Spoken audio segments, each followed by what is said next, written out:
নমস্কার বন্ধুরা, মিতার কিচেনে আপনাদের সকলকে স্বাগত জানাই। আজকের রেসিপি হলো পালং শাকের চচ্চড়ি। চলুন রেসিপিটি দেখে নিই। তার জন্য এখানে আমি বেগুন, আলু, শিম, মূলো আর পরিমাণ মতো পালং শাক কেটে রেখেছি। এবার আমি কড়াইয়ের মধ্যে দিয়ে দিলাম পরিমাণ মতো সর্ষের তেল।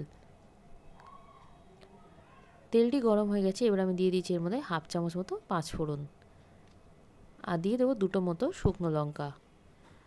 দেওয়ার পর বেশ কিছুক্ষণ নাড়াচাড়া করে নিয়ে আমি সবজিগুলোকে এক এক করে কড়াইয়ের মধ্যে দিয়ে দেব।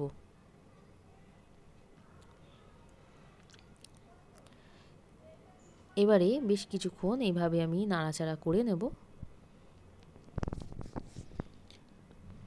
এবার আমি দিয়ে দেবো এর মধ্যে 2 চামচ মতো লবণ আর দিয়ে দেবো 1 চামচ মতো হলুদ গুঁড়ো।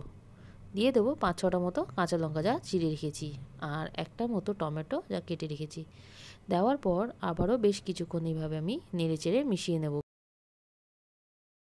আমি গ্যাসের আঁচ মিডিয়াম ফ্লেমে রেখে দিয়ে প্রায় 10 মিনিটের জন্য ঢাকনা চাপা দিয়ে রান্না করে নেব। 10 মিনিট পর ঢাকনাটা সরিয়ে নিলাম। এবারে গ্যাসের আঁচ হাই ফ্লেমে করে দিয়ে আবারও বেশ কিছুক্ষণ নাড়াচাড়া করে নেব।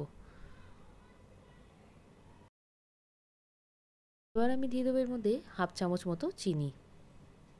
এটি দেওয়ার পর আবারও বেশ কিছুক্ষণ নাড়াচাড়া করে নেওয়ার পর আমি আবারও 5 থেকে 10 মিনিটের জন্য ঢাকনা চাপা দিয়ে মিডিয়াম আঁচে রান্না করে নেব, যাতে সবজিগুলো ভালোভাবে সেদ্ধ হয়ে আসে।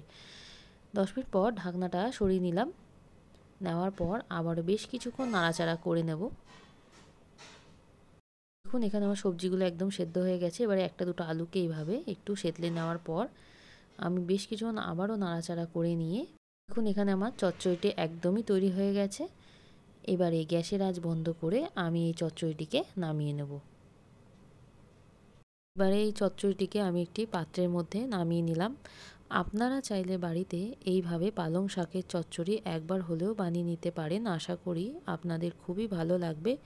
ভিডিওটি দেখার জন্য ধন্যবাদ। ভিডিওটি ভালো লেগে থাকলে লাইক আর কমেন্ট করতে ভুলবেন না। নিত্য নতুন রেসিপি পেতে হলে পারলে চ্যানেলটিকে একটু সাবস্ক্রাইব করে দিয়ে যাবেন।